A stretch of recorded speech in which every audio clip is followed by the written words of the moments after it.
If you think the world is run by politicians and billionaires, you haven't been paying attention to the shadows. In the city of obsidians and glass, in the boardrooms where the air is filtered and the handshakes are firm, there is a second currency. It's older than money. It's heavier than gold. Strength. Welcome to the Blackwood estate. It doesn't look like a werewolf den. It looks like a fortress of brutalist concrete and rain-slicked steel, jutting out of the skyline like a monument to cold, hard power. This is where the Blackwood Pack runs the city's tech sector. They don't howl at the moon. They check stock tickers. They don't hunt in the woods. They hunt in hostile takeovers. And in this world, weakness isn't just a flaw. It is a death sentence. My name is Ivy Vance. And in the grand, terrifying hierarchy of the Blackwood Pack, I am nothing. I am the dust on the floorboards. I am the silence between the heartbeats. I am an omega, a wolf without a bite, and tonight, my job is to make sure the marble floors of the Grand Hall are spotless enough for $5,000 stilettos to walk over without noticing I exist. Tonight is the Ascension Gala. The air smells of ozone, expensive rain, and the terrifying, musky scent of predator pheromones. Outside, a parade of black armored SUVs is depositing the city's elite. Inside, they are waiting for the coronation. Julian Blackwood, the golden boy, the charismatic second son, is being named the official heir, but everyone knows the truth. They are here to dance on the grave of the rightful king. They say a ghost haunts the west wing of the estate, but he isn't dead. He's just erased. Roman Blackwood. 3 years ago, he was the prince of the city. He was lethal. It's a brilliant, the kind of alpha who could silence a room just by walking into it. Then came the crash, the twisted metal on the interstate, the surgery that failed, the rumors that his connection to his wolf had been severed, leaving him paralyzed from the waist down. In a human family, that's a tragedy. In the Blackwood Pack, it's a disposal notice. I scrub a scuff mark near the entrance, keeping my head down. Protocol says the help doesn't make eye contact, but I see them.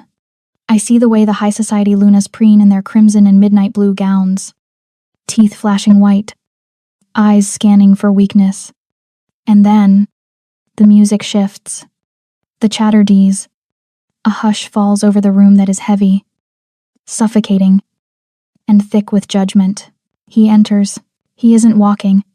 He glides in on a custom titanium wheelchair that looks less like medical equipment and more like a weapon. Roman Blackwood. Even sitting down, he destroys the air in the room. He's wearing a tuxedo that costs more than my entire life's earnings, cut to fit broad shoulders that haven't lost an ounce of muscle.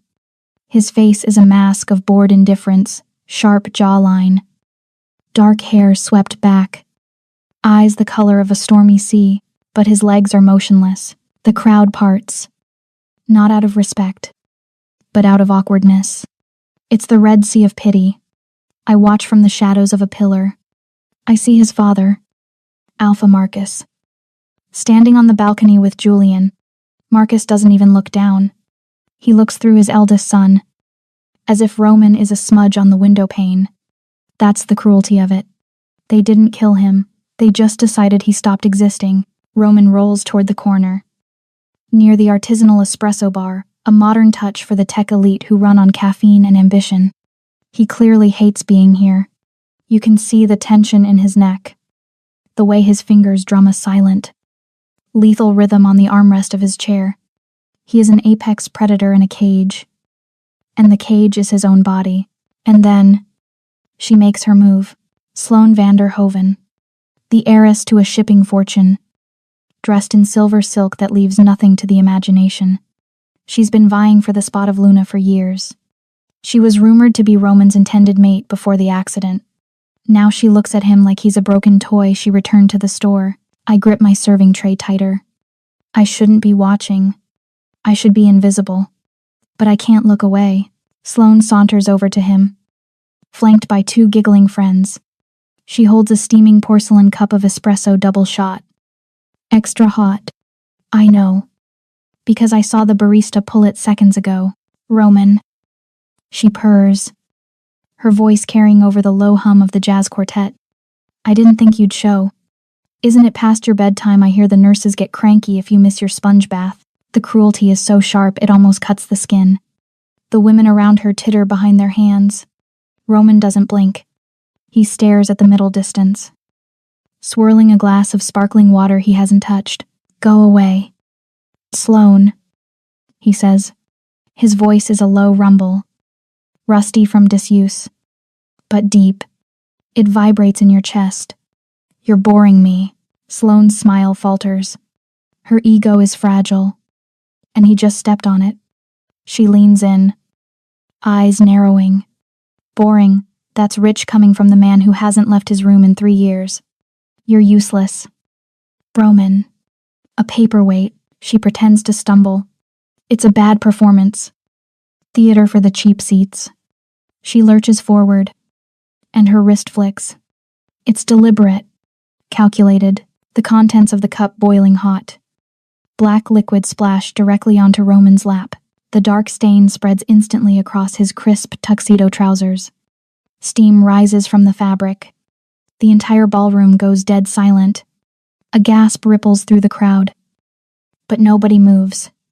Nobody helps. They are wolves waiting to see if the wounded animal bleeds. Sloane straightens up, feigning shock. A hand over her mouth. Oops. She laughs. The sound brittle and high. My bad. But hey, it's not like you can feel the burn. Right. Roman. I see it then. Because I'm watching him. Not her. I see Roman's hand grip the metal armrest of his chair. His knuckles turn bone white. The titanium groans under the pressure. A vein in his temple throbs. He feels it. He feels every single scorching drop burning his skin.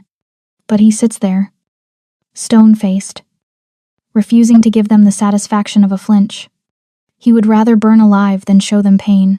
Something inside me snaps. It's not bravery. Bravery implies I have a plan. This is pure, unadulterated stupidity mixed with a rage I didn't know I had. I am an Omega. I am invisible. But I cannot watch this. I step out of the shadows.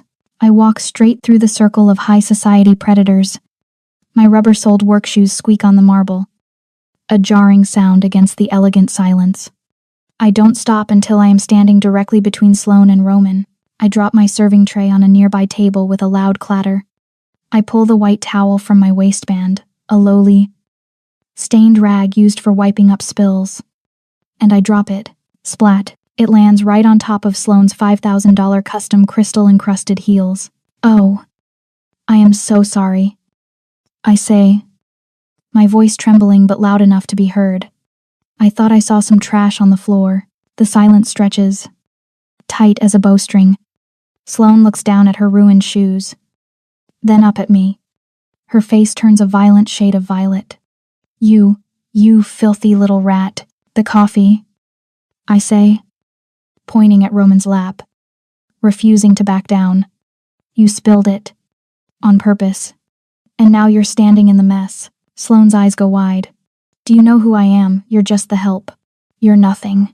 And you. I shoot back, my heart hammering against my ribs like a trapped bird. Are a bully in a designer dress. He's the alpha's son. Show some respect. The air pressure in the room drops. I've just committed social suicide. Maybe actual suicide. Sloane's hand flies up. She's going to strike me. I flinch, bracing for the blow, closing my eyes, but the blow never lands. A hand catches Sloane's wrist in midair. I open my eyes. It's Roman. He hasn't stood up, he can't, but his reaction time was faster than a cobra strike. He reached out from his chair, across my body, to intercept her.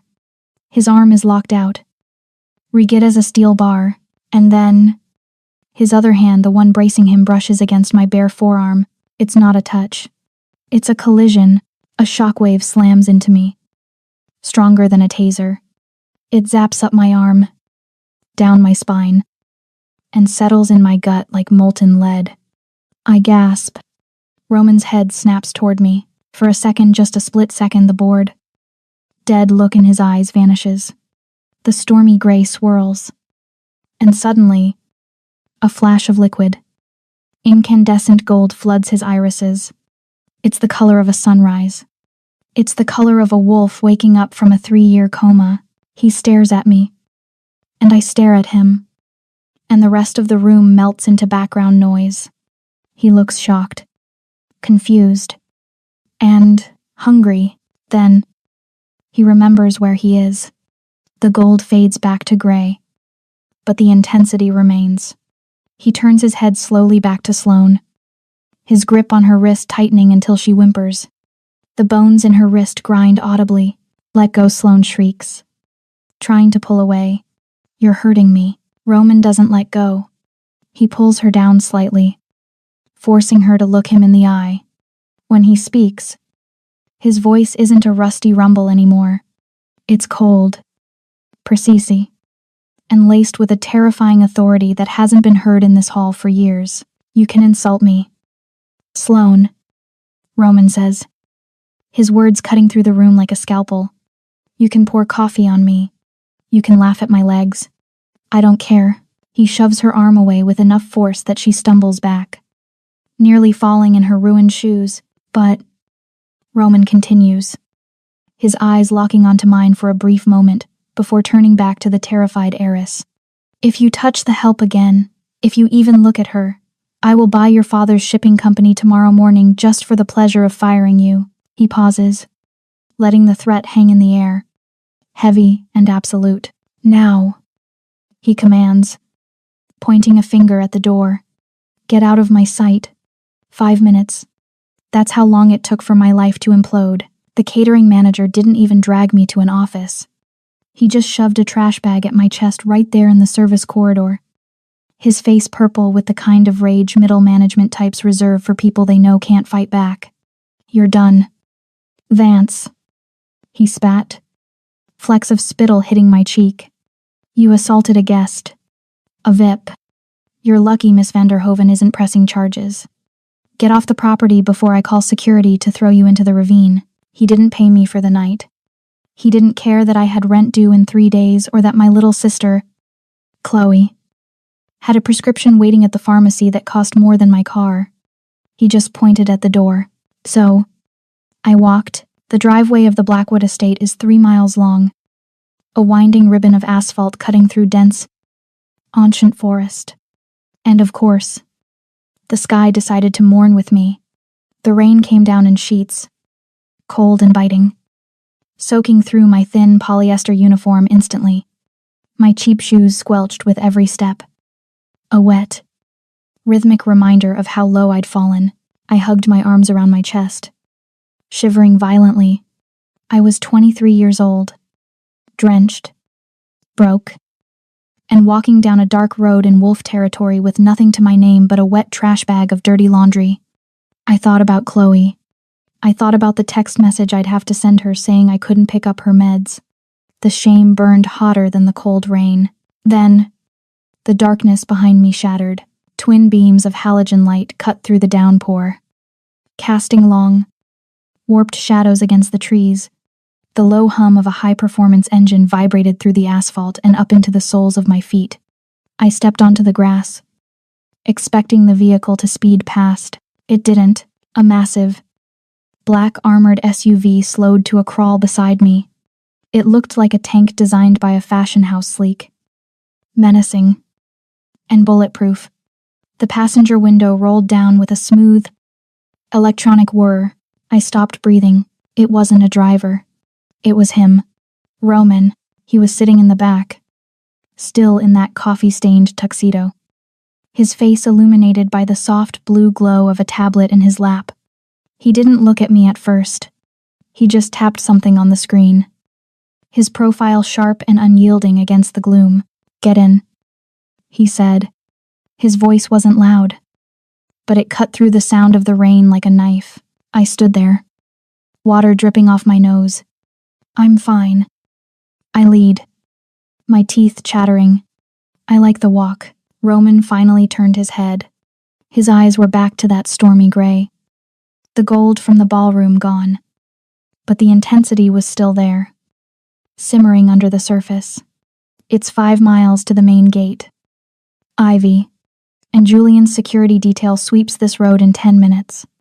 If they find you, they won't offer you a ride. He knew my name. The exiled prince knew my name. Why do you care? I asked, gripping my trash bag. I'm just the help. Ex-help. Get in. It was a command, not a request. The door lock clicked, and the heavy door swung open automatically. I looked at the dark road ahead. I looked at the warm, leather-clad interior of the car. Survival instinct won. I climbed in, the door sealed shut, cutting off the noise of the storm instantly. The air inside smelled expensive leather, ozone, and him. A scent like cedarwood and cold rain. I tried to squeeze myself into the corner, conscious of my dripping clothes ruining the upholstery. You're dripping on the Italian leather, Roman noted, not looking up from his tablet. I can get out, I snapped, adrenaline making me bold. Stay, he said. See less. Take us to the West Wing. Private entrance. The driver, a massive man who looked like he chewed rocks for breakfast, nodded silently. The car surged forward. We didn't speak for the rest of the drive. Roman typed furiously on his device, ignoring me completely. I used the time to study him. Up close. He looked exhausted. There were shadows under his eyes that spoke of chronic pain, and a tightness in his jaw that never relaxed. He was a broken thing. When the car stopped, we weren't at the front of the house. We were at a side entrance. A sleek glass purity that looked more like the entrance to a laboratory than a home. Silas unloaded Roman's wheelchair from the trunk with practiced efficiency. I moved to help, but Roman shot me a look that froze me in place. I don't need a nurse, he said, maneuvering himself from the car seat to the chair. It was a struggle. I watched the muscles in his arms cord and strain, the sheer upper body strength required to drag his dead weight across the gap. He landed in the chair with a heavy thud, took a breath, and then spun around to face me. Follow me. I expected a hospital room.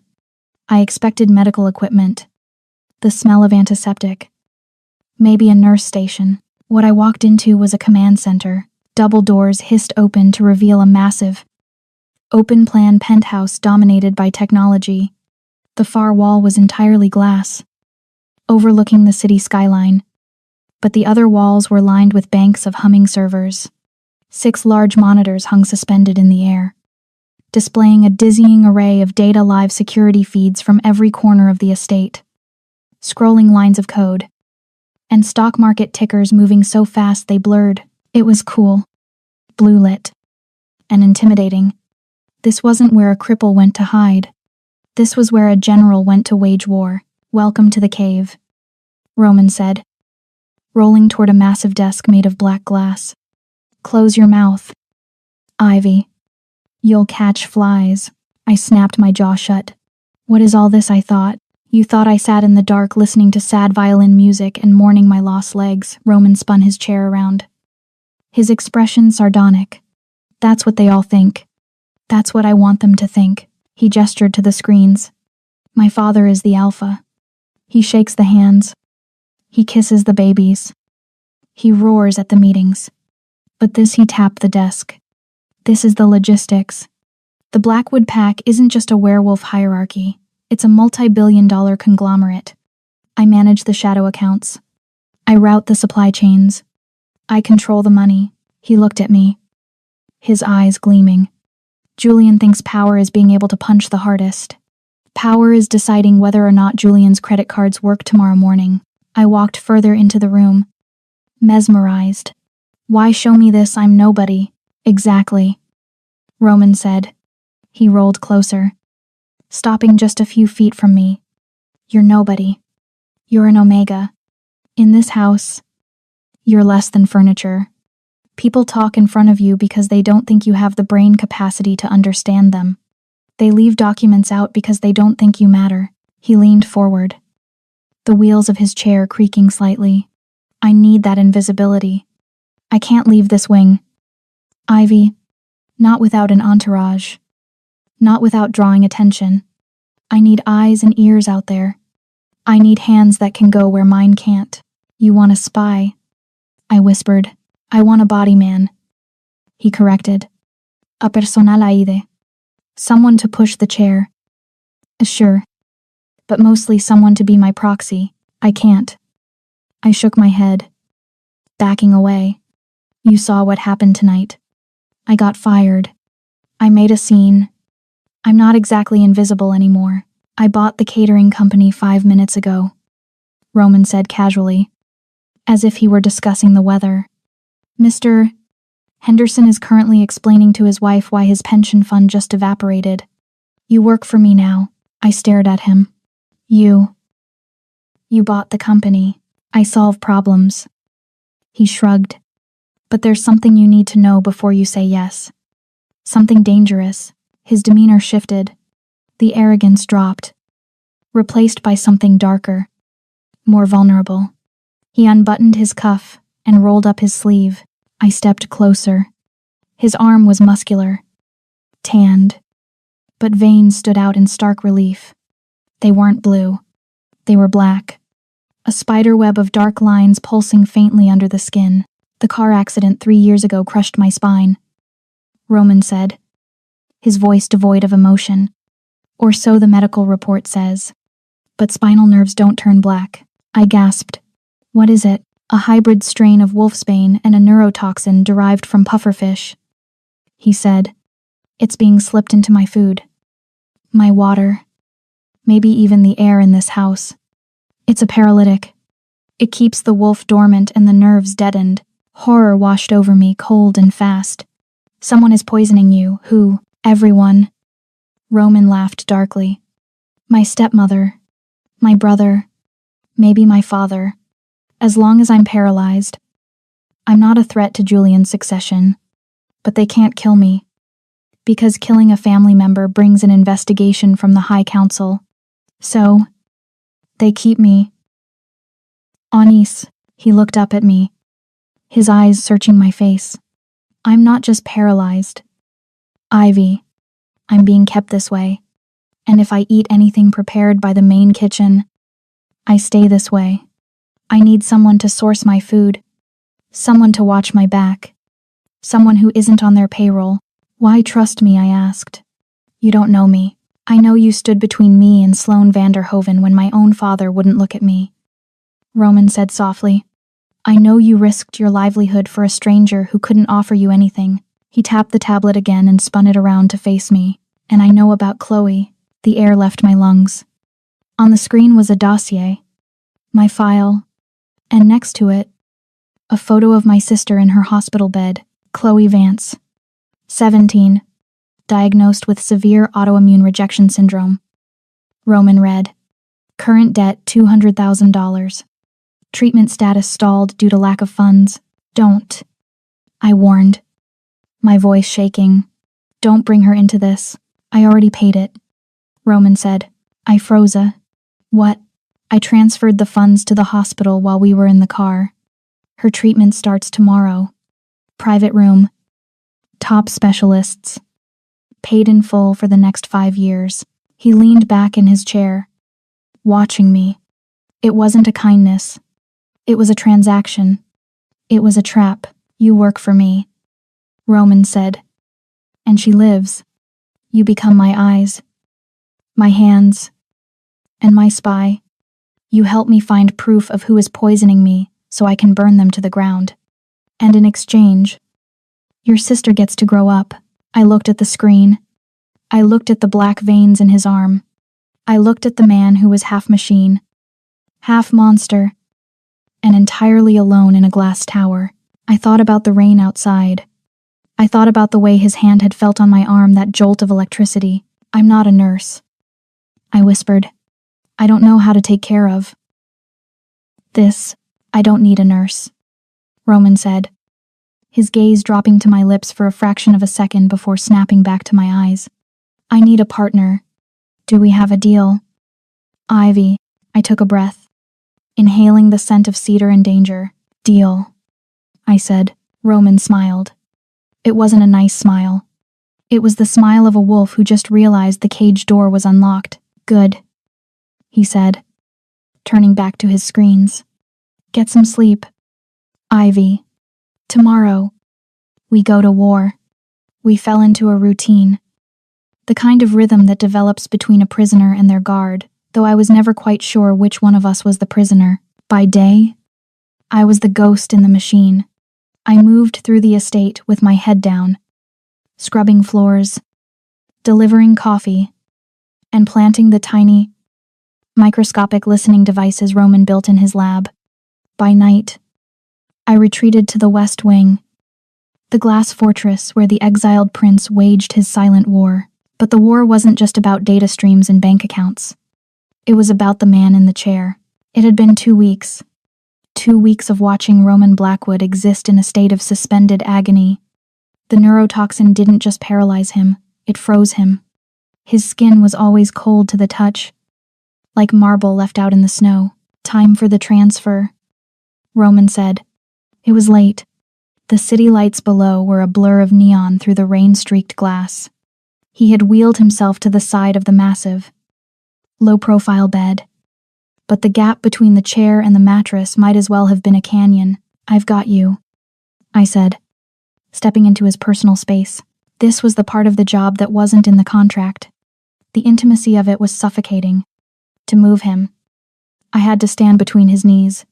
I had to wrap my arms around his torso while he locked his hands behind my neck. On 3, I whispered.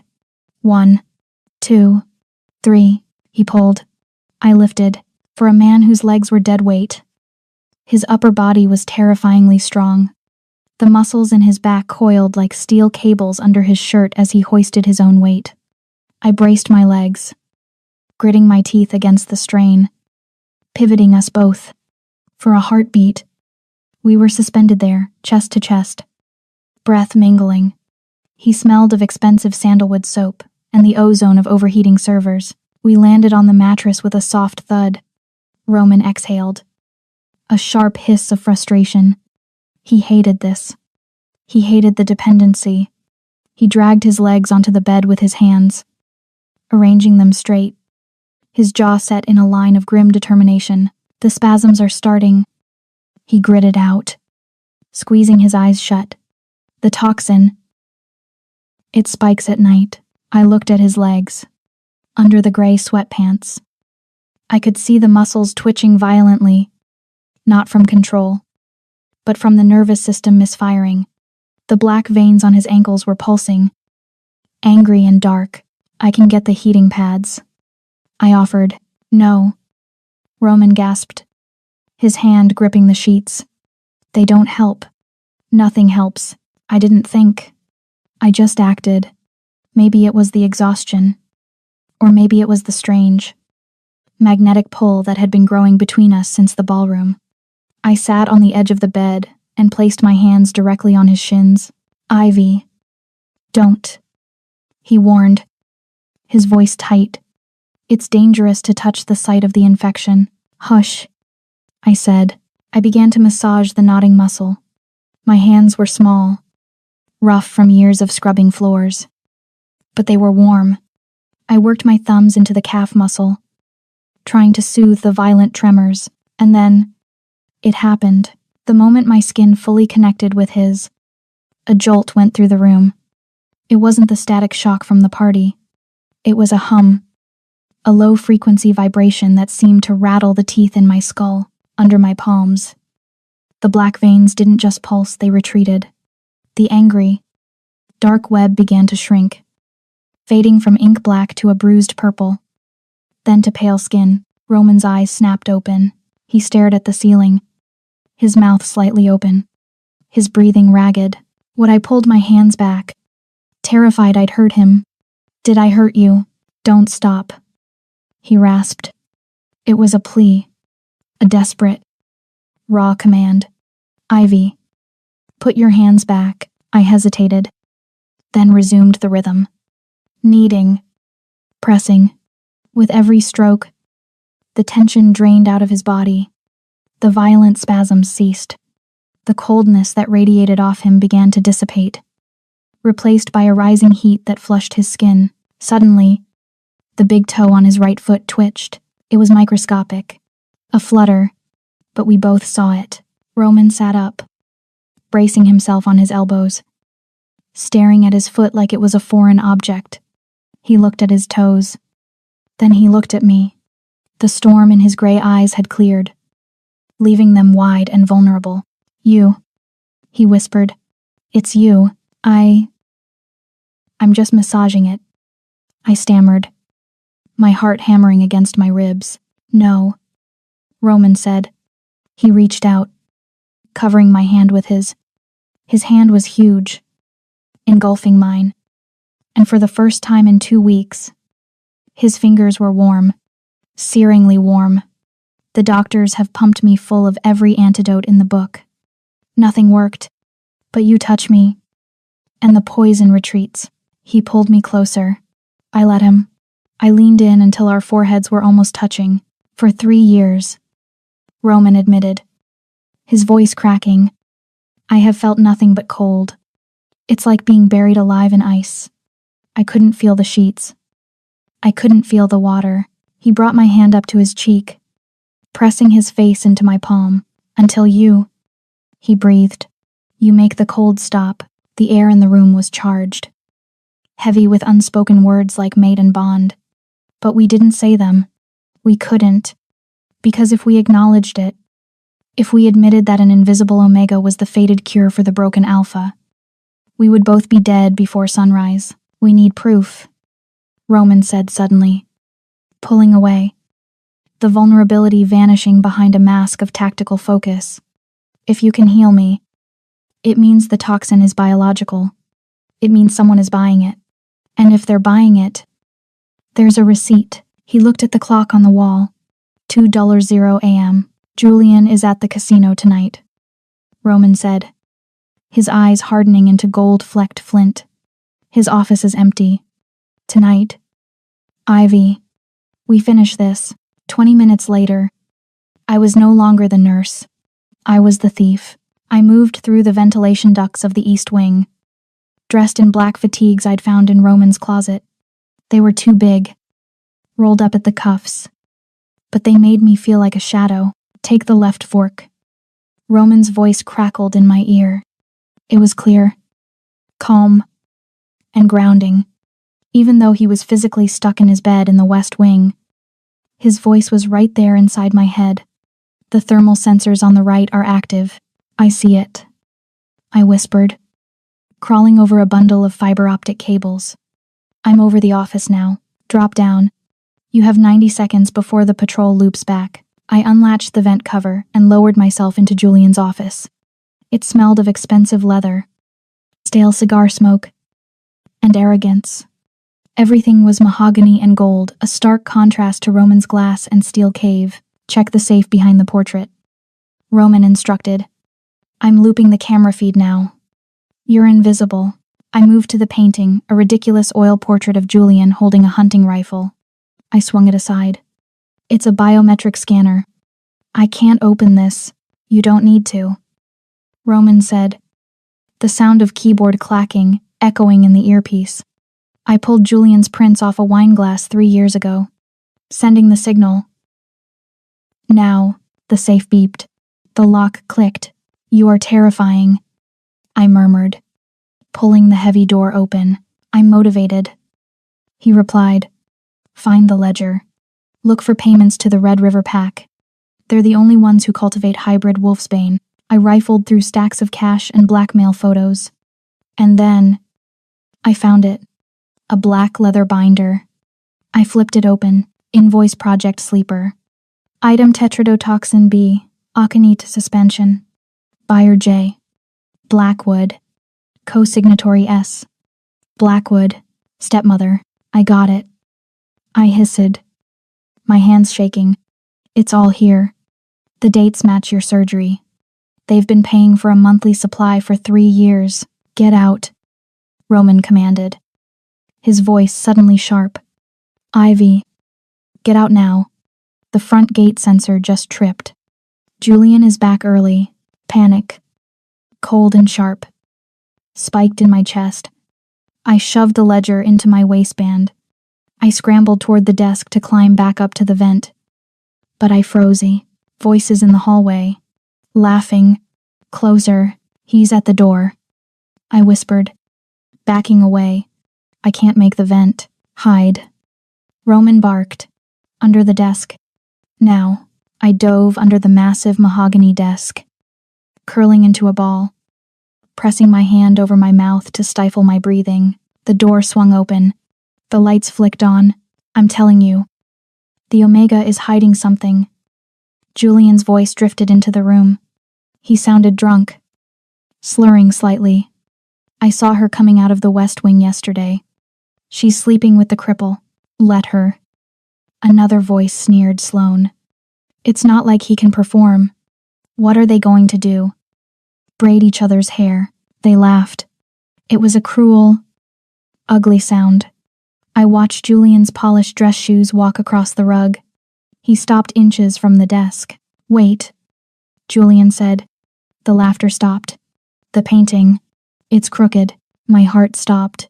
I had forgotten to straighten the portrait. Someone's been in here. Julian growled.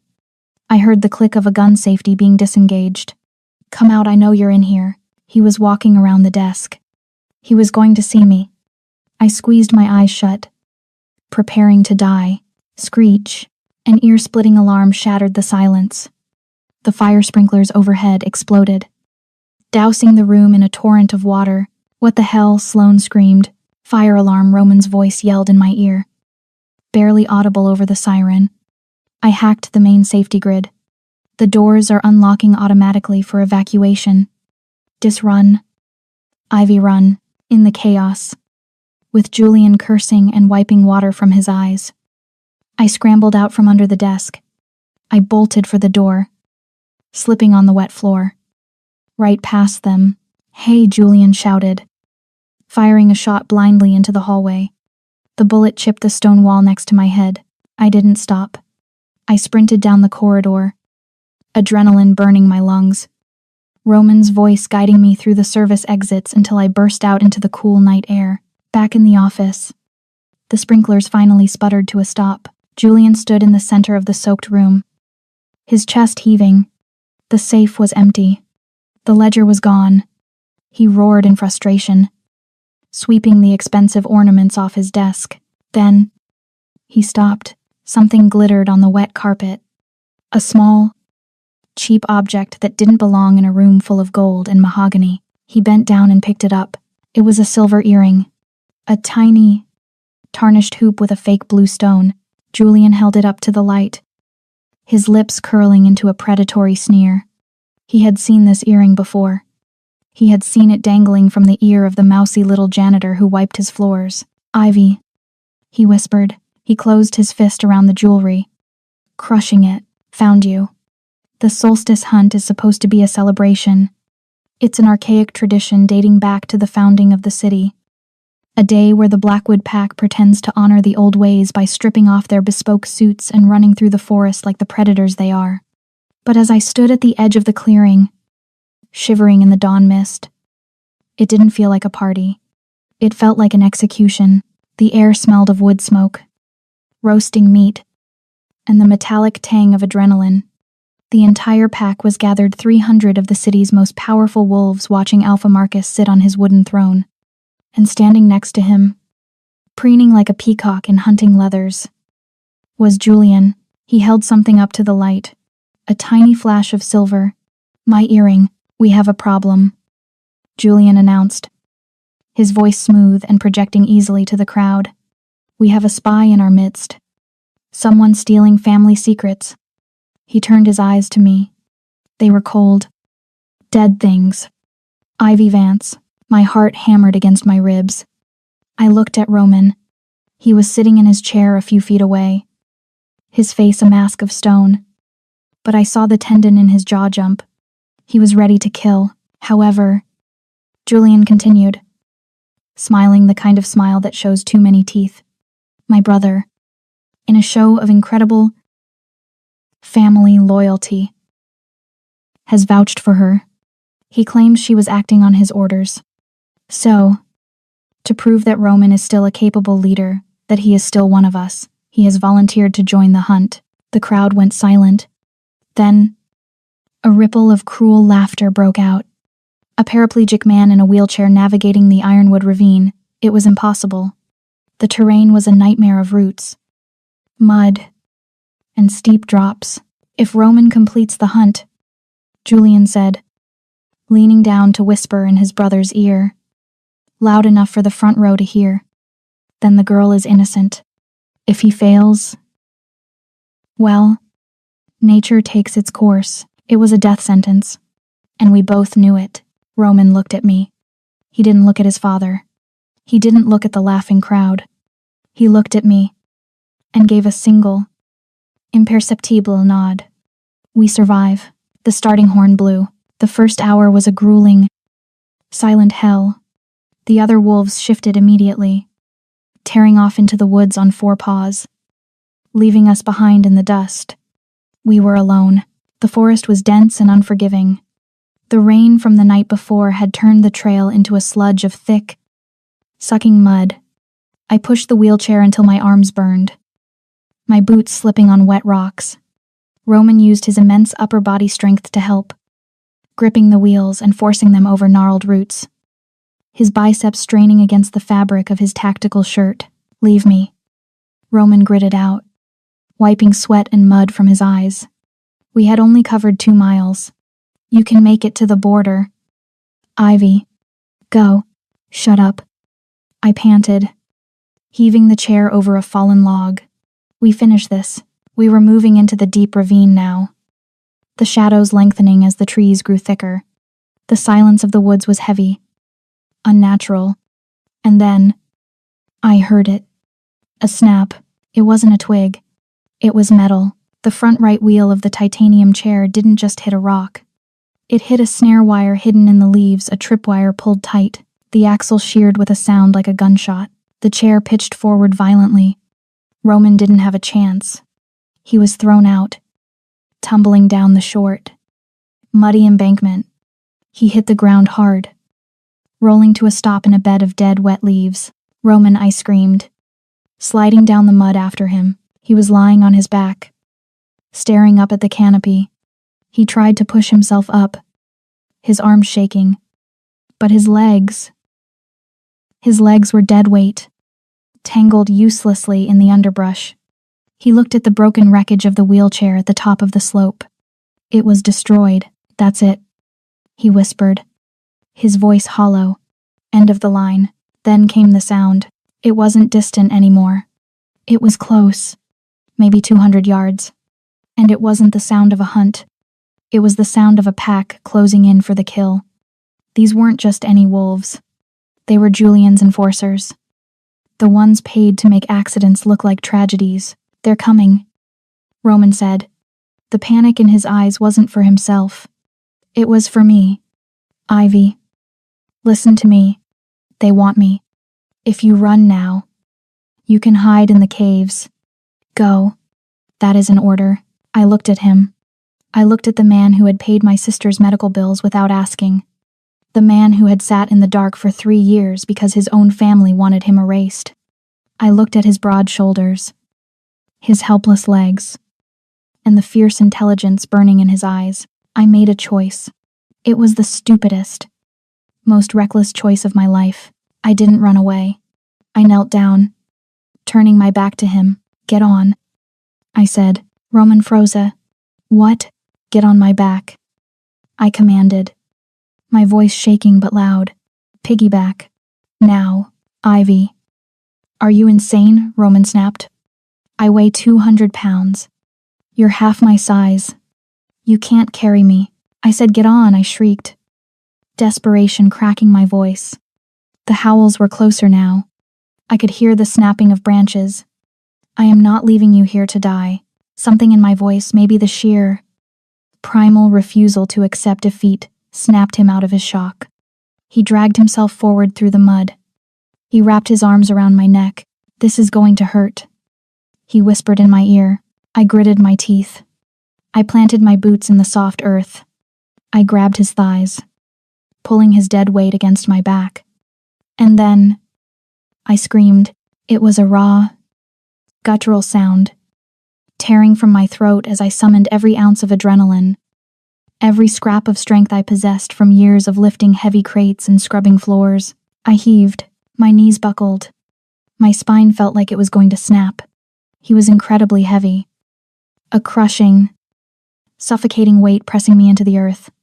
I swayed, vision spotting with black dots, put me down. Roman groaned, his chest pressing against my back. Ivy. Stop. You'll break your back. Hold on. I wheezed. I took a step, then another. I wasn't a warrior. I wasn't an alpha. I was a janitor. But right now, I was the only thing standing between Roman Blackwood and death. I walked. I carried the broken king through the mud. Every step was agony. My lungs burned like I had inhaled fire. My legs trembled so violently, I thought they would give out with every yard. Tears streamed down my face, cutting tracks through the dust and grime. But I didn't stop. Roman held on. He buried his face in the crook of my neck, inhaling sharply, and that's when the shift happened. I couldn't see it, but I could feel it. Roman wasn't just holding on. He was listening. He could hear my heart hammering against my ribs like a war drum. He could smell the distress pouring off me, the scent of vanilla, rain, and sheer, terrified determination. He felt my body breaking to save his. For 3 years, the poison had built a wall between him and his wolf. A wall of numbness, a wall of ice. But seeing his mate suffer for him, feeling her tiny frame tremble under his weight, refusing to let him go, that didn't just crack the wall. It nuked it. The heat started at his chest where he was pressed against my back. It radiated through him. Hotter than a fever. Hotter than fire. Ivy. Roman gasped. His voice sounded different. Deeper. Distorted. Put me down. No. I sobbed, stumbling over a root. Almost there. Ivy. Put me down now. It wasn't a request. It was a warning. The bushes in front of us exploded. A massive gray wolf burst onto the path. It was huge, standing nearly 5 feet at the shoulder, with fur the color of dirty ash and eyes glowing red with bloodlust. Julian, he snarled, saliva dripping from his jaws. He didn't look like a brother. He looked like a monster. He crouched, muscles coiling to spring. My legs finally gave out. I collapsed forward. We hit the ground hard, Roman taking the brunt of the impact as he rolled to shield me with his body. We were a tangle of limbs in the mud. I looked up, gasping for air, waiting for the teeth to tear into my throat. Julian lunged, but he never made contact. A sound erupted from Roman's chest. It wasn't a human shout. It was a roar so loud it shook the rain off the leaves. It was a physical force, a shockwave of dominance that hit the air like a bomb. Keneal, the sheer power of the alpha voice slammed into Julian midair, swatting him aside as if he were made of paper. The gray wolf yelped, crashing into a tree trunk and sliding to the dirt. I looked at Roman. He was pushing himself up. Not with his arms. His legs were shaking. His muscles were spasming violently, fighting the last dregs of the toxin, forcing damaged nerves to fire by sheer, overriding willpower. With a groan that sounded like tearing metal, Roman Blackwood stood up. He stood tall, 6'3" of pure, unadulterated rage. His eyes were no longer gray. They were solid, molten gold. He wasn't fully healed. He wobbled, leaning heavily against a tree to stay upright, but he was standing. He looked down at the cowering gray wolf. "You wanted a hunt," Brother Roman snarled, his voice layering human speech over a wolf's growl. "You found one." The forest went silent, not the quiet of peace, but the terrified silence of prey realizing a predator has entered the room. Julian, the golden boy, the usurper, was no longer snarling. He was whimpering. The sheer weight of Roman's alpha voice had swatted him out of the air like a fly, forcing his wolf into immediate, biological submission. He lay in the dirt, belly exposed. Whining, I looked up, gasping for air, mud caking my eyelashes, and I saw the impossible. Roman was standing. He swayed, grabbing a tree branch for support. His legs were trembling violently, the muscles spasming as the mate bond burned through the last dregs of the neurotoxin like a wildfire. I could hear his bones cracking, realigning, snapping back into place after 3 years of atrophy. It must have been agony, but he didn't scream. He just stared down at his brother with eyes of molten gold. Shift, Roman commanded. The gray wolf shimmered and broke, bones rearranging until Julian lay naked and shivering in the wet leaves. He looked up at his brother, eyes wide with a terror I had never seen before. How Julian stammered. The poison. You shouldn't be able to move. The poison put the man to sleep, Roman said, his voice a low, lethal vibration that shook the leaves. He took a step forward. It was a lurching, ungraceful step, but it was the most terrifying thing I had ever seen. But when you hunted her, you woke up the beast. Rustling in the bushes signaled the arrival of the others. Alpha Marcus, the elders, and the rest of the hunting party emerged from the trees. They stopped dead. The sight before them defied everything they knew. The cripple was towering over the air, while the invisible Omega lay at his feet.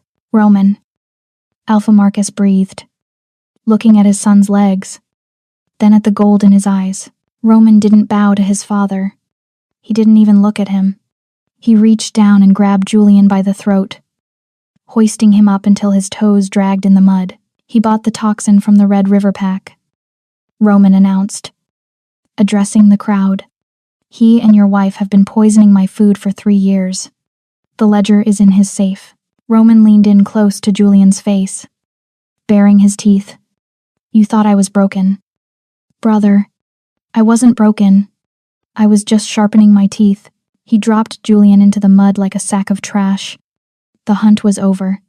The hierarchy had shifted in a single heartbeat, but Roman didn't care about the crown. He turned his back on the Alpha, on the elders, on the entire pack. He turned to me. I was a mess, bruised, bleeding, covered in grime. I tried to stand, but my legs wouldn't work. Roman reached down. His hand was steady now, warm. He pulled me up, and for a second, he swayed, his weight heavy against me. I caught him, and he caught me. We held each other up. He reached out and gently wiped a streak of mud from my cheek with his thumb, ignoring the hundreds of eyes watching us. The selection is over, Roman declared, his voice carrying to every corner of the clearing. He looked at me with a fierce, possessive adoration. I have found my Luna. The crowd dropped to their knees, not out of politeness, but out of instinct. They were bowing to the true power. Let's go home. Ivy, he whispered. We began the long walk back. He was limping, leaning heavily on my shoulder, but his head was high. We were battered. We were exhausted, but we were unbroken. They say love is weakness in the world of wolves. They say sentiment gets you killed. But as we walked out of that forest, leaving the old regime in the dirt behind us, we proved them wrong. In the Blackwood Pack, love isn't a weakness. It's the only weapon that matters. What would you do if you found out your family betrayed you? Would you forgive them? Or would you take revenge like Roman? Tell me your thoughts in the comments below. If you loved this story of karma, betrayal, and rising against the odds, please smash that like button. It really helps the channel grow. Don't forget to share this with a friend who loves a good underdog romance. And subscribe to Moonfire Tales for more stories where the quiet ones bite back. See you in the next story.